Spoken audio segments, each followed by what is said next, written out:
బీసీలకు 42% రిజర్వేషన్లపై సుప్రీంకోర్టుకు వెళ్లాలని రాష్ట్ర ప్రభుత్వం నిర్ణయించింది.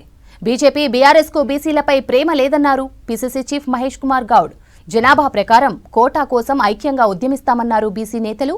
42% రిజర్వేషన్లు దక్కే వరకు పోరాడతామని చెప్పారు. బీసీ కోటా హైకోర్టు స్టేపై సుప్రీంకోర్టుకు వెళ్లనుంది రేవంత్ సర్కార్. సోమవారం స్పెషల్ లీవ్ పిటిషన్ దాఖలు చేయనుంది. హైకోర్టు స్టే పత్రాలను స్టడీ చేసిన లాయర్ల బృందం సుప్రీంలో బలమైన వాదనలు వినిపించాలని రెడీ అయ్యారు. సుప్రీం పరిణామాలను బట్టి భవిష్యత్తు కార్యాచరణ ప్రకటించనుంది సర్కార్. ఈ నెల 16న బీసీ రిజర్వేషన్ల ఎజెండాగా కేబినెట్ భేటీ జరగనుంది. బీసీ రిజర్వేషన్ల కోసం సోమవారం మంత్రులు పొన్నం ప్రభాకర్, వాకిటి శ్రీహరితో కలిసి ఢిల్లీ వెళ్తున్నామన్నారు PCC chief Mahesh Kumar Goud. BJP BC వ్యతిరేక పార్టీ అని ఫైర్ అయ్యారు. బీసీ బిల్లులు గవర్నర్ దగ్గర పెండింగ్లో ఉన్నాయని చెప్పారు. బిల్లుల ఆమోదం కోసం బీజేపీ నేతలు ప్రధాని దగ్గరకు ఎందుకు వెళ్లడం లేదని ప్రశ్నించారు. వెనక్కి తగ్గట్లేదు, మేము మళ్ళీ స్పష్టం వెనక్కి తగ్గట్లేదు. We're going to file. మేము సుప్రీంకోర్టు తర్వాత తట్టబోతా ఉన్నాము. దీనికి సంబంధించి రేపు కూడా నేను ఢిల్లీ, మా ఇద్దరు మంత్రులు నేను కూడా ఢిల్లీ పోయే ప్రయత్నం చేస్తూ ఉన్నాము. ముఖ్యమంత్రి గారు ఈ విషయంలో చాలా స్పష్టంగా ఉన్నారు. ఇమ్మీడియట్గా సుప్రీంకోర్టు అప్పీల్ చేయాల్సిందిగా వారు సూచించినారు. ఈ విషయంలో వెనక్కి తగ్గేది లేదు. ఇంకే ఆప్షన్స్ ఉన్నా అవైల్ చేసుకుంటాము. 42% రిజర్వేషన్ల కోసం ఉమ్మడిగా పోరాడాలని బీసీ సంఘాల నేతలు నిర్ణయించారు. హైదరాబాద్లో జరిగిన సమావేశంలో జేఏసీగా ఏర్పడ్డారు. జేఏసీ చైర్మన్గా ఆర్ కృష్ణయ్యను, వర్కింగ్ చైర్మన్గా జార్జుల శ్రీనివాస్ గౌడ్ను ఎన్నుకున్నారు. రాష్ట్ర బంద్ను ఈ నెల 18కి వాయిదా వేశారు. దేశ జనాభాతో పాటు బీసీలు కూడా పెరిగారన్నారు ఆర్ కృష్ణయ్య, జార్జుల. తమ జనాభాకు అనుగుణంగా రిజర్వేషన్లు పెంచాల్సిందేనని డిమాండ్ చేశారు. దమ్ముతోటి ఉద్యమాలు చేసి, కమిట్మెంట్ తోటి ఉద్యమాలు చేస్తున్నటువంటి నాయకులు, బీసీలంటే తెగించి ఉద్యమాలు చేస్తున్నటువంటి నాయకులు ఉన్నారు. వీళ్ళందరికీ ఈ షార్ట్ పీరియడ్ లోపల మనము అకామిడేట్ చేయలేదు. ఒకటి, దీని స్ట్రక్చర్ విశాలంగా ఉంటుంది. ప్రతి కుల సంఘానికి ఒక కన్వీనర్ పోస్ట్ ఇచ్చి వాళ్ళని భాగస్వామ్యం చేయాలనేది ఒక నిర్ణయం. మన జాతికి అన్యాయం జరిగినప్పుడు, బీసీ జాతికి అన్యాయం జరిగినప్పుడు ఈ ప్రయత్నాలను అడ్డుకునే ప్రయత్నం ఏదైతే ఉందో ఆ ప్రయత్నాలను ఎదుర్కోవడానికి ఇలా బీసీ సంఘాలుగా మేమంతా ఇలా పార్టీలకు అతీతంగా, జెండాలకు అతీతంగా ఒకే ఎజెండాతోటి 42% రిజర్వేషన్ రక్షించుకుందామనే ఒకే ఎజెండాతోటి ఇలా ఒక వేదిక మీదకి వచ్చినాం. బీసీలకు 42% రిజర్వేషన్లు ఇచ్చేందుకు రాష్ట్ర ప్రభుత్వం అన్ని ప్రయత్నాలు చేస్తోందన్నారు కాంగ్రెస్ నేతలు. అయితే స్థానిక సంస్థల్లోనే కాదు, విద్యారంగాల్లో రిజర్వేషన్లు వచ్చేంత వరకు పోరాడతామంటున్నారు బీసీ సంఘాల నేతలు.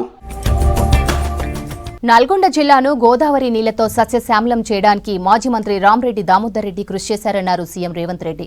అప్పటి ప్రభుత్వంపై ఒత్తిడి తెచ్చి ఎస్ఆర్ఎస్పీ ప్రాజెక్టుకు జిల్లాకు తీసుకొచ్చారని చెప్పారు. రాష్ట్రంలో రియల్ ఎస్టేట్ రంగాన్ని అభివృద్ధి చేస్తున్నామన్నారు మంత్రులు.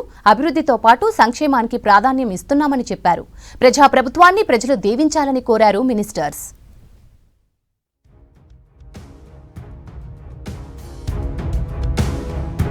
నల్గొండ జిల్లాకు గోదావరి నీళ్లు మాజీ మంత్రి రామరెడ్డి దామోదర్ రెడ్డి వల్లే వచ్చాయన్నారు సీఎం రేవంత్ రెడ్డి. ఎస్ఆర్ఎస్పీ 2 ప్రాజెక్టుకు ఆర్టీఆర్ అని పేరు పెడతామని, దీనిపై 24 గంటల్లో జీవో తెస్తామన్నారు. సూర్యాపేట జిల్లా తుంగతుర్తిలో దామోదర్ రెడ్డి సంస్మరణ సభలో పాల్గొన్నారు సీఎం రేవంత్. దామోదర్ రెడ్డి సంతాప సభలో డిప్యూటీ సీఎం భట్టి, మంత్రులు ఉత్తమ్, కోమటిరెడ్డి, మాజీ మంత్రి జానారెడ్డి పాల్గొన్నారు. దామన్న కుటుంబానికి రాజకీయంగా అవకాశం ఇస్తామన్నారు ముఖ్యమంత్రి రేవంత్ రెడ్డి. వారి కుటుంబానికి రాజకీయపరమైన అవకాశాలు గాంధీ కుటుంబం తప్పకుండా కల్పిస్తుంది. గాంధీ కుటుంబం ఇచ్చిన హామీని ఈ వేదిక మీద నుంచి మీకు అందరికీ నేను తెలియజేస్తున్నాను. వారికి నిజమైన నివాళి ఎస్ఆర్ఎస్పీ 2కి ఆర్డీఆర్ ఎస్ఆర్ఎస్పీ 2 అని నామకరణం చేయడం, 24 గంటలు తిరిగే లోపల తప్పకుండా జీవోను ఇచ్చి రామరెడ్డి దామోదర్ రెడ్డి గారి యొక్క గౌరవాన్ని, వారి త్యాగాలని తెలంగాణ రాష్ట్ర ప్రభుత్వం గుర్తిస్తుంది. తుంగతుర్తి శాసనసభ నియోజకవర్గం నుంచి అనేక సందర్భాల్లో రాజకీయ పరమైనటువంటి విభేదాలు ఉన్నప్పటికీ కూడా ఇతర రాజకీయ పార్టీలతో వారందరితో కూడా సమన్వయం చేసుకుంటూ వారు కాంగ్రెస్ పార్టీ నాయకుడిగా, శాసనసభ్యుడిగా, ఆనాటి ఉమ్మడి రాష్ట్రంలో మంత్రిగా కూడా పెద్ద ఎత్తున రాష్ట్ర అభివృద్ధి కోసం, సమాజ అభివృద్ధి కోసం పనిచేసినటువంటి సంఘటనలు మనందరికీ తెలిసింది. భవిష్యత్ తరం కోసమే ఫ్యూచర్ సిటీని నిర్మిస్తున్నామన్నారు మంత్రి శ్రీధర్ బాబు. సింగపూర్కు చెందిన కన్సల్టెన్సీ సంస్థతో ప్లానింగ్ చేస్తున్నామని, డిసెంబర్లో పనులు ప్రారంభిస్తామన్నారు. హైదరాబాద్లో నారెడ్కో ప్రాపర్టీ షోలో పాల్గొన్న శ్రీధర్ బాబు హౌసింగ్ సెక్టార్ని అభివృద్ధి చేసేందుకు రేవంత్ రెడ్డి కృషి చేస్తున్నారని చెప్పారు. మాకు ప్రధానమైన ఉద్దేశం ఏముంటుందంటే, ఒక ఇండస్ట్రీ మినిస్టర్గా మొదటగా we will be focusing on investment, పెట్టుబడులు. ఒకసారి పెట్టుబడి వస్తే కన్స్ట్రక్షన్ యాక్టివిటీ జరుగుతుంది, సర్వీస్ యాక్టివిటీ జరుగుతుంది. ఇంకా ప్రధానంగా మాకు కావాల్సింది ఇక్కడున్న యువతి యువకులకు ఉపాధి కలిగించే కార్యక్రమం. The two parallels of I always reflect. One is investment, one is employment. అర్హులైన ప్రతి ఒక్కరికి ఇందిరమ్మ ఇళ్లు ఇస్తామన్నారు మంత్రి పొంగిలేటి. 2 లక్షల రుణమాఫీతో రైతును రాజు చేశామన్నారు. ఖమ్మం జిల్లా ఏదులాపురంలో 1,32,00,000 విలువైన రోడ్డు పనులకు శంకుస్థాపన చేశారు. ఇప్పటికే రాష్ట్రంలో 4 లక్షల ఇండ్లు ఇచ్చామన్నారు పొంగులేటి. అప్పులు ఉన్నాయి కదా అని చేతులు ముందు పెట్టుకొని కూర్చోకుండా ఎన్నికల ముందు ఏవైతే హామీలు ఇచ్చామో ఆచరణ సాధ్యమైన ప్రతి హామీని తూచా తప్పకుండా పేదోడి కోసం ఈనాడు ప్రభుత్వం ఇచ్చే దాంట్లో భాగమే రైతును రాజు చేస్తామని చెప్పి ప్రభుత్వం వచ్చిన మొదటి 9 నెలల్లోనే 25 లక్షల మంది రైతన్నలకి 21,000 కోట్ల రూపాయలు, 2 లక్షల రూపాయల వరకు చాలా మందికి రుణమాఫీ చేసింది కూడా మీరు ఎన్నుకున్న ప్రభుత్వం. కమిషన్ల కోసమే బీఆర్ఎస్ సర్కార్ కాళేశ్వరం ప్రాజెక్టు కట్టిందని విమర్శించారు మంత్రి వివేక్ వెంకటస్వామి. దుబారా ఖర్చులతో రాష్ట్రాన్ని 8 లక్షల కోట్ల అప్పుల పాలు చేశారని ఆరోపించారు. మంచిర్యాల జిల్లా కోటపల్లి మండలంలో కాళేశ్వరం బ్యాక్ వాటర్ తో పంట నష్టపోతున్న రైతుల భూముల కొనుగోలుపై రివ్యూ చేశారు. ఈ నెల 18న నోటిఫికేషన్ జారీ చేసి కొనుగోలు ప్రక్రియ ప్రారంభిస్తామన్నారు. రైతులెవరూ ఆందోళన చెందవలసిన అవసరం లేదని, ప్రతి ఒక్కరికి పరిహారం అందిస్తామన్నారు మంత్రి వివేక్. మీరు మొత్తం ఏరియాకి ఏదైతే ల్యాండ్ అక్విజిషన్ ప్రాసెస్ ఉన్నదో అది మీరు కండక్ట్ చేయండి. ఎన్ని పైసలు వస్తాయో ఆ పైసలు నేను ఈ 5 కోట్లు కూడా రిలీజ్ చేపిస్తా. మొత్తం 10 కోట్ల కోసము ఫస్ట్ ఈ 5 crores ఏదైతే రెడీ ఉన్నాయో ఇది మొదలు డిస్బర్స్ చేయండి. అది వస్తేనే అది కూడా మనము డిస్బర్స్ చేస్తాం. పత్తి కొనుగోళ్లకు వెంటనే చర్యలు తీసుకోవాలని అధికారులను ఆదేశించారు మంత్రి తుమ్మల నాగేశ్వరరావు. కపాస్ కిసాన్ యాప్లో రైతులు ఇబ్బందులు ఎదుర్కోకుండా చూడాలన్నారు. ప్రతి కొనుగోలు కేంద్రంలో ఒక డేటా ఎంట్రీ ఆపరేటర్ నియమించాలని సూచించారు. రాష్ట్ర వ్యవసాయ మార్కెటింగ్ శాఖల అధికారులతో ఫోన్లో మాట్లాడారు మంత్రి తుమ్మల నాగేశ్వరరావు. పత్తి రైతులకు మద్దతు ధర అందించే విధంగా చర్యలు తీసుకోవాలని అధికారులను ఆదేశించారు.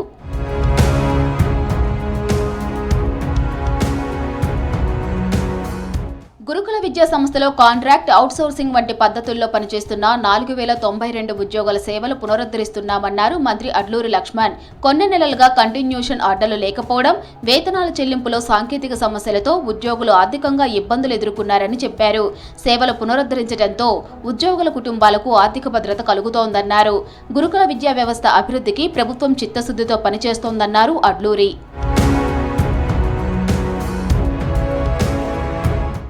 జూబ్లీహిల్స్ ఉప ఎన్నిక అభ్యర్థిపై ఢిల్లీలో పార్టీ పెద్దలతో భేటీ అయ్యారు ఎంపీ లక్ష్మణ్.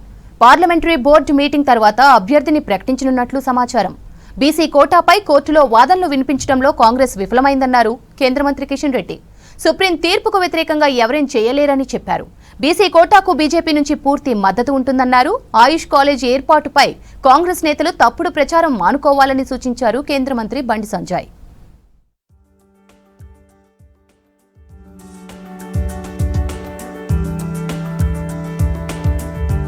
బీసీ రిజర్వేషన్లపై హైకోర్టులో వాదనలు వినిపించడంలో కాంగ్రెస్ సర్కార్ విఫలమైందన్నారు కేంద్ర మంత్రి కిషన్ రెడ్డి. సుప్రీం తీర్పుకు వ్యతిరేకంగా రాష్ట్రపతి కూడా ఏం చెయ్యలేరని చెప్పారు. కేంద్ర మంత్రిగా ఉన్నంత మాత్రాన తానేమి చేయగలనని ప్రశ్నించారు. మహారాష్ట్రలో ఎన్నికల తర్వాత బీసీ రిజర్వేషన్లకు వ్యతిరేకంగా కోర్టు తీర్పు వచ్చిందని చిట్చాట్ చేశారు కిషన్ రెడ్డి. బీసీ రిజర్వేషన్లపై సుప్రీంకోర్టుకు వెళ్లాలన్న రాష్ట్ర ప్రభుత్వ నిర్ణయాన్ని స్వాగతిస్తున్నామన్నారు. బీసీ కోటాకు బీజేపీ పూర్తి మద్దతు ఇస్తుందన్నారు కిషన్ రెడ్డి. జూబ్లీహిల్స్ ఉప ఎన్నిక అభ్యర్థిపై పార్టీ పెద్దలతో చర్చలు జరుపుతున్నారు రాష్ట్ర బీజేపీ నేతలు. ఇప్పటికే 3 పేర్లను హైకమాండ్కు పంపారు. పార్టీ పార్లమెంటరీ భేటీలో బీహార్ ఎన్నికల అభ్యర్థులతో పాటు జూబ్లీహిల్స్ అభ్యర్థిని ఫైనల్ చేస్తారని సమాచారం. ఈ మీటింగ్కు ఎంపీ లక్ష్మణ్ హాజరయ్యారు. అభ్యర్థి విషయంపై శనివారం ఢిల్లీలో పార్టీ పెద్దలతో మాట్లాడారు బీజేపీ రాష్ట్ర అధ్యక్షులు రామచంద్రరావు. పార్లమెంటరీ బోర్డు మీటింగ్ తర్వాతే ఉప ఎన్నిక అభ్యర్థిని ప్రకటించనున్నట్టు తెలుస్తోంది. ఎయిమ్స్ తరహాలో రాష్ట్రంలో all India institute of Ayurveda ఏర్పాటుకు కేంద్రం సానుకూలంగా ఉందన్నారు కేంద్ర మంత్రి బండి సంజయ్. త్వరలోనే రాష్ట్రానికి ఆయుష్ ఇన్స్టిట్యూట్ మంజూరవుతుందన్నారు. ఈ విషయాన్ని రాష్ట్ర వైద్య ఆరోగ్య శాఖ మంత్రికి కూడా తెలియజేశామన్నారు. ఇందుకు సంబంధించి కేంద్ర ఆయుష్ మంత్రికి రాష్ట్ర మంత్రికి రాసిన లేఖను విడుదల చేశారు బండి. ఆయుష్ కాలేజ్ ఏర్పాటుకు కేంద్రం వెనుకంజ వేస్తుందంటూ తప్పుడు ప్రచారం చేయడం కరెక్ట్ కాదన్నారు. తప్పుడు ప్రచారం వల్ల రాష్ట్రానికే నష్టమన్నారు సంజయ్. బీజేపీపై మాజీ మంత్రి కేటీఆర్ విమర్శలకు కౌంటర్ ఇచ్చారు బీజేఎల్పీ నేత ఏలేటి మహేశ్వర్ రెడ్డి.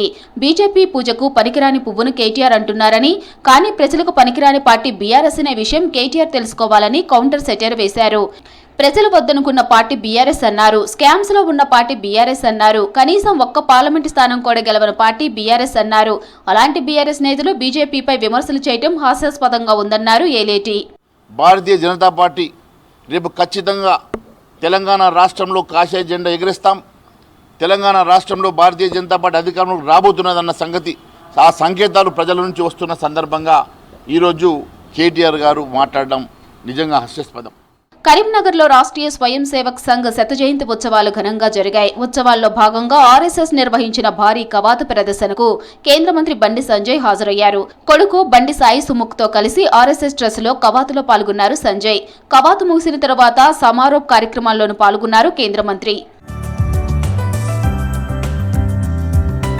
బీజేపీది పూజకు పనికిరాని పువ్వు గుర్తని సెటైర్ వేశారు బీఆర్ఎస్ వర్కింగ్ ప్రెసిడెంట్ కేటీఆర్.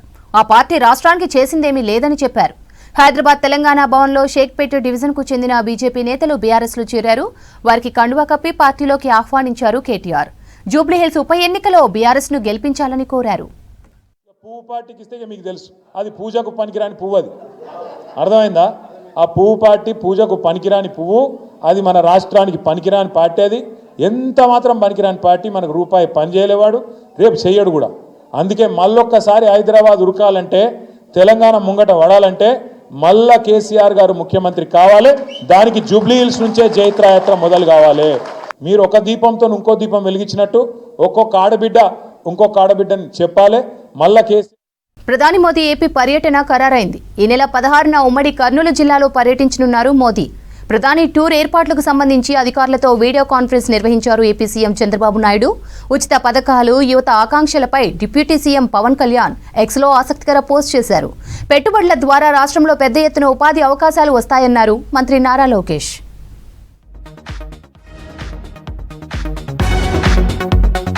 ఈ నెల 16 ఉమ్మడి కర్నూలు జిల్లాలో పర్యటించనున్నారు ప్రధాని మోదీ. దీంతో ఉమ్మడి జిల్లాలో చేస్తున్న ఏర్పాట్లపై విజయవాడ నుంచి వీడియో కాన్ఫరెన్స్ ద్వారా ప్రధాని programme special officer senior IAS అధికారి వీరపాండియన్, జిల్లా కలెక్టర్ సిరి, జిల్లా ఎస్పీ విక్రాంత్ పాటిల్తో సమీక్ష చేశారు సీఎం చంద్రబాబు.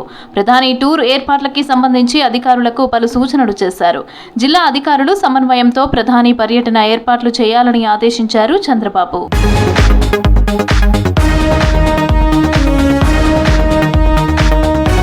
ప్రధాని పర్యటన ఏర్పాట్లపై నియోజకవర్గ అధికారులతో మంత్రి బీసీ జనార్దన్ రెడ్డి సన్నాహక సమావేశం నిర్వహించారు. ఏపీ బనగానపల్లెలోని మంత్రి క్యాంపు కార్యాలయంలో ఎంపీడీఓ, ఏపీఓ, ఏపీఎం, ఎంఏఓలతో సమావేశం నిర్వహించారు మంత్రి. నన్నూరు టోల్ గేట్ దగ్గర, రాగమయూరి దగ్గర ప్రధాని సభ ప్రాంగణం ఏర్పాట్లు పరిశీలించారు మంత్రి టీజీ భరత్. హెలిప్యాడ్ ఏర్పాట్లు చూశారు కర్నూలు జిల్లా కలెక్టర్ సిరి, జిల్లా ఎస్పీ విక్రాంత్ పాటిల్. ఈ నెల 16న ప్రధాని మోదీ శ్రీశైలం మల్లన్న ఆలయాన్ని సందర్శించుకోనున్నారు. మోదీ పర్యటన సందర్భంగా నంద్యాల జిల్లా ఎస్పీ సునీల్ షేరాన్ బందోబస్తు ఏర్పాట్లను పరిశీలించారు.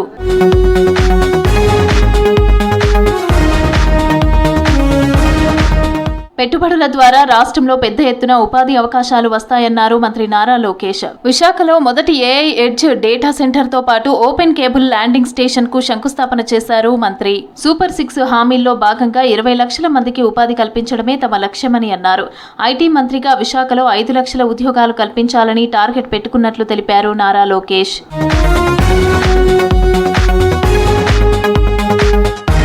ఉచిత పథకాలు, యువత ఆకాంక్షలపై డిప్యూటీ సీఎం పవన్ కళ్యాణ్ ఎక్స్లో ఆసక్తికర పోస్టు చేశారు.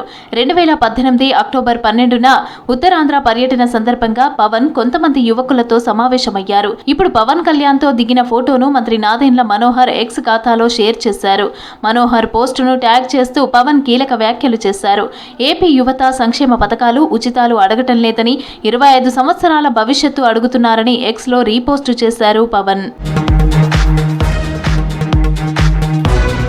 పాక్ ఆఫ్ఘాన్ దేశాల మధ్య హైటెన్షన్ నెలకొంది. కాబూల్పై పాక్ దాడులకు ధీటుగా సమాధానమిచ్చింది తాలిబాన్ సర్కార్. పాక్ ఆర్మీ అవుట్ పోస్టులపై పెద్ద ఎత్తున దాడి చేసింది. తమ సైన్యం దాడుల్లో 58 మంది పాక్ సైనికులు మరణించినట్లు తెలిపింది ఆఫ్ఘాన్. ఖతార్, సౌదీ సూచనలతోనే దాడులు ఆగాయన్నారు ఆఫ్ఘాన్ విదేశాంగ మంత్రి అమీర్ ఖాన్ ముత్తాకి.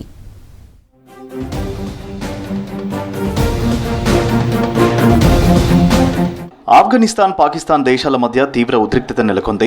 సరిహద్దుల్లో రెండు దేశాల సైనికులు కాల్పులకు దిగారు. కాబూల్పై పాక్ దాడికి ప్రతీకారంగా పాక్ అవుట్ పోస్టులపై దాడులు చేసినట్లు తెలిపింది ఆఫ్ఘన్ తాలిబాన్ ప్రభుత్వం. తమ దాడిలో పాక్కు చెందిన 58 మంది సైనికులు మరణించినట్లు ప్రకటించింది. మరో 30 మంది గాయపడ్డారని చెప్పింది ఆఫ్ఘనిస్తాన్ ప్రభుత్వం. ఇటీవల కాబూల్లో తెహ్రీక్ తాలిబాన్ పాకిస్తాన్ చీఫ్ నూర్వాలీ మెహ్సూద్ స్థావరం లక్ష్యంగా వైమానిక దాడులు చేసింది పాక్. దానికి ప్రతీకారంగా పాక్ పై అటాక్ చేసింది ఆఫ్ఘన్ సైన్యం.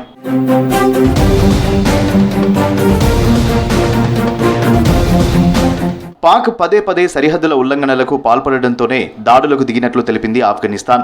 ఐసిస్ ఉగ్రవాదులకు ఆశ్రయం కల్పించొద్దని పాకిస్తాన్ను హెచ్చరించింది తాలిబాన్ సర్కార్. తమ సైనికుల మెరుపు దాడిలో పాక్కు చెందిన 25 ఆర్మీ పోస్టులను ధ్వంసమైనట్టు ప్రకటించింది. మరోవైపు ఆఫ్ఘన్ దాడులను ధీటుగా తిప్పికొట్టామని తెలిపింది పాక్ సైన్యం.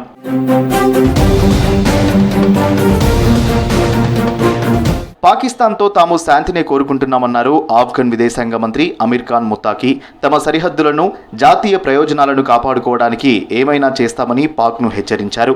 భారత్ పర్యటనలో ఉన్న ముత్తాకి ఢిల్లీలో ప్రెస్ మీట్లో పాల్గొన్నారు. పాక్పై జరిపిన దాడుల్లో అనుకున్న లక్ష్యాలను సాధించామని తెలిపారు. ఆఫ్ఘన్ గడ్డపై ఎలాంటి టెర్రర్ గ్రూపులు లేవని తెలిపారు. ఉద్రిక్తతలను ముగించాలని మిత్ర దేశాలైన ఖతార్, సౌదీ అరేబియా కోరడంతోనే దాడులు ఆగాయని చెప్పారు ఆఫ్ఘన్ విదేశాంగ మంత్రి ముత్తాకి. अफगानिस्तान में टीटीपी का मराकज़ नहीं है. हमारे कामयाबी से पहला जब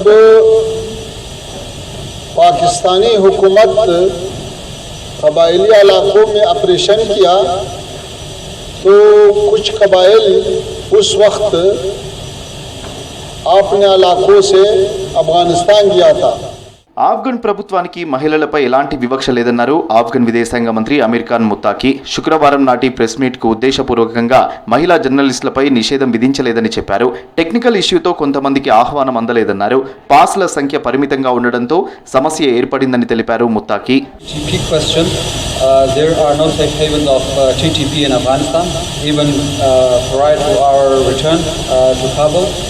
Pakistan military carried out operations in the tribal areas and they displaced a large number of people and even during that time the US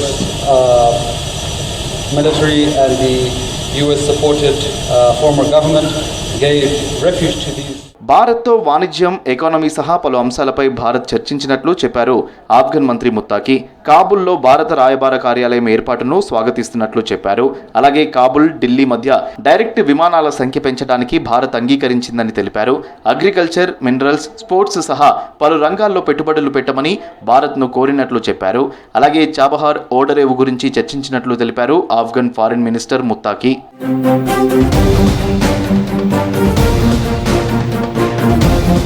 ప్రపంచ రాజకీయాల్లో కీలక పరిణామం చోటు చేసుకుంది. ఈజిప్ట్లోని షర్మ్ ఎల్ షేఖ్లో సోమవారం గాజా శాంతి ఒప్పందం జరగనుంది. అమెరికా అధ్యక్షుడు ట్రంప్, ఈజిప్ట్ అధ్యక్షుడు అబ్దెల్ ఫతాల్ సిసిల అధ్యక్షతన గాజా శాంతి ఒప్పందం జరగనుంది. ఈ కార్యక్రమానికి ఐక్యరాజ్యసమితి secretary general Antonio Guterres, Britain ప్రధాని కీర్ స్టార్మర్, ఇటలీ ప్రధాని జార్జియా మెలోనీ, ఫ్రాన్స్ అధ్యక్షుడు ఎమాన్యుయల్ మెక్రాన్ సహా 20కి పైగా దేశాల నాయకులు హాజరయ్యే అవకాశం ఉంది. అయితే ఇందులో ఇజ్రాయెల్ ప్రధాని నెతన్యాహు పాల్గొంటారా లేదా అనే విషయంపై స్పష్టత లేదు. గాజా స్ట్రిప్ లో యుద్ధాన్ని ముగించి శాంతి, స్థిరత్వాన్ని నెలకొల్పడమే లక్ష్యంగా ఈ శిఖరాగ్ర సమావేశం జరగనుంది. భారత ప్రధాని మోదీని అమెరికా అధ్యక్షుడు డొనాల్డ్ ట్రంప్ ఆహ్వానించినట్లు తెలుస్తోంది. కానీ ఈ విషయంపై కేంద్ర ప్రభుత్వం నుంచి ఎటువంటి అధికారిక ప్రకటన లేదు.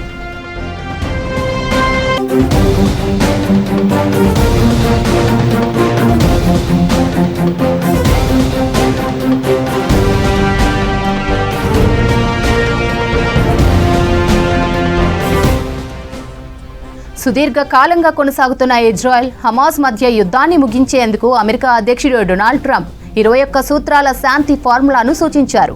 దానిని భారత్, రష్యా, చైనా సహా పలు దేశాలు ఆహ్వానించాయి.